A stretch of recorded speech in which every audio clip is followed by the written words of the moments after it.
वाक़या हसन निसार साहब खैबर पख्तूनख्वा में हो रहा है, जहां की हुकूमत ओनरशिप लेने को भी तैयार नहीं इस बात की कि ये हमारे वक्त की ज़रूरत है कि ये ऑपरेशन होना है और किस तरीके से लोगों को एवैक्यूएट करना है, रिसोर्सेज इस्तेमाल करते हुए रिलीफ देना है। क्या ये इंतज़ामी नाअहली कहलाई जाएगी या फिर ये एक पॉलिटिकल स्ट्रेटेजी है पीटीआई गवर्नमेंट की वहां पर? यार क्या कि वो अजीबोगरीब सी बात होती है, मेरी तो समझ में नहीं आती कि कौन इसकी ओनरशिप। 28-29 करोड़ की ओनरशिप कोई नहीं ले रहा।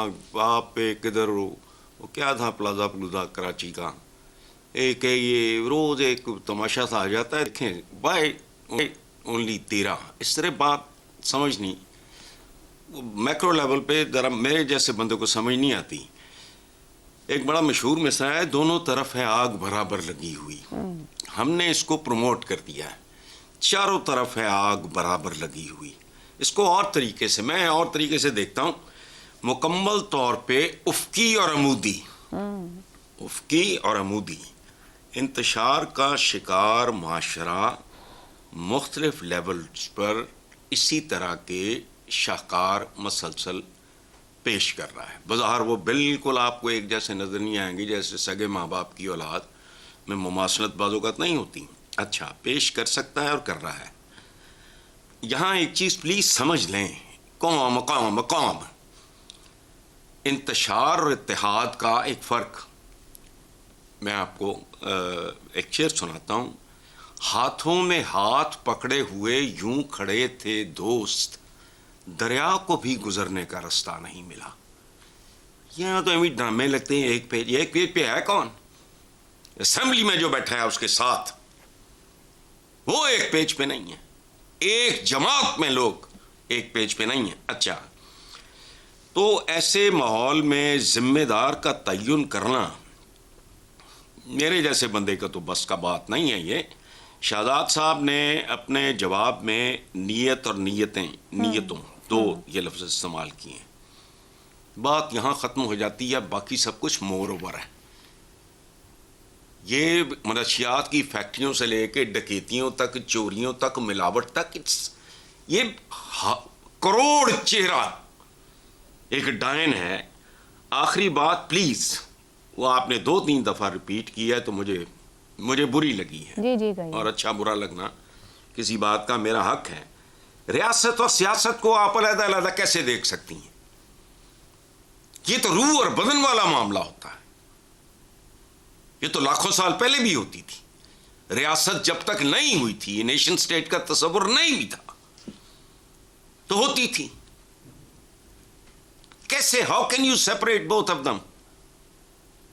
सो ये हसन निसार साहब, कतई कलामी की माजरत, रियासत में पूरे मुल्क के क्रॉस द बोर्ड अवाम के मफादात देखे जाते हैं। Maybe I am wrong, मगर सियासत में पाकिस्तान की सियासी जमातें अपने अपने छोटे छोटे मफादात देखती हैं। मुस्लिम लीग नून हो तो नून के मफादात, पीटीआई हो तो इमरान खान के मफादात, पीपल्स पार्टी हो तो भुट्टो के मफादात। ओ भाई, ये 30 साल पुराने कॉलम उठा के देख लें, ये है क्या?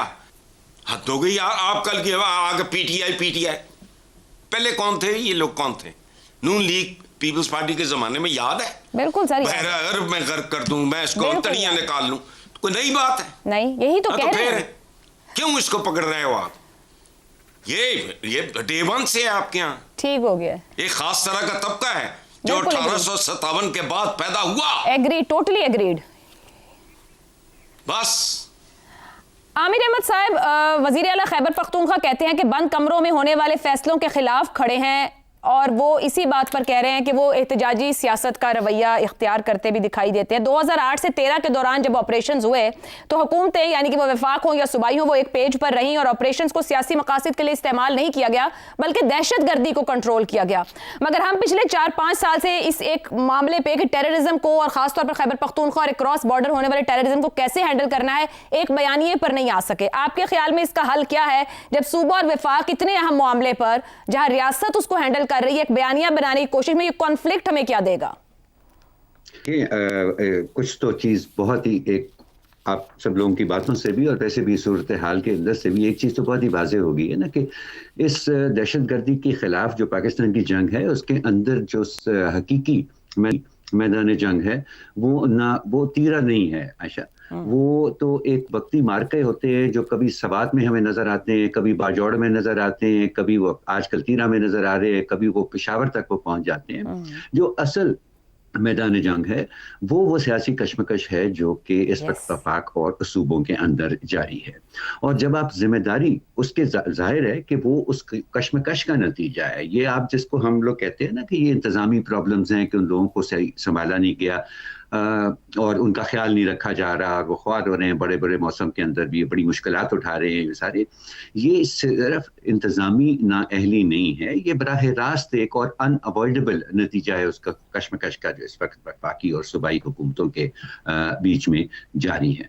और ये हमें जो इससे जो पता चलता है, अगर आप मकामी साफियों से बात करें तो इस वक्त तीरा में बहुत बड़ा गलबा है उन तालिबान का जिनको अफगान हुकूमत ने पनाह दी हुई थी। लेकिन दिलचस्प बात यह है आशा कि इन लोगों को उन्होंने भी काबुल के करीब नहीं आने दिया था, इनको दूर दराज के सूबों में भेजा हुआ था।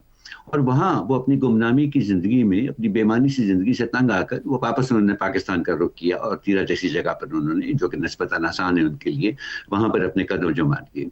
तो ये तो पाकिस्तान के अंदर कोई भी नहीं कह सकता कि इनको अब वहां से, इनकी जड़ें वहां से उखाड़ने की जरूरत नहीं है पाकिस्तान को, या इसके अलावा कोई और भी हल निकल सकता है।